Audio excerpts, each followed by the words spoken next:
फारुखाबाद में बाप जलाद बन गया। पसंद की शादी जुर्म बन गई।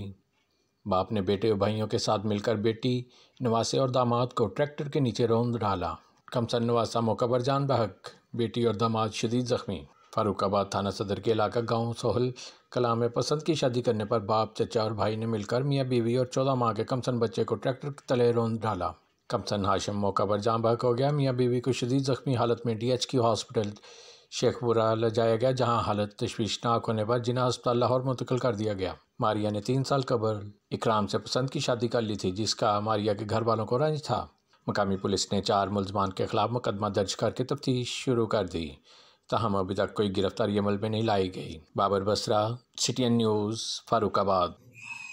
मेरा नौ पुत पोता दवाई लैन गए मोटरसाइकिल ते अगे वो बैठे से हवेली च खड़े से या बैठे से उन्होंने मेरे पुत दे सौरे आ उन्होंने मेरे मार के पुत दे ट्राली मोटरसाइकिल के बिच सिट के ते उन्होंने पुत मेरे ने ट्रैक्टर मार मार के कंधा च मार के अखा च नील पाए हुए, लत्तां तोड़ियां हुई आ।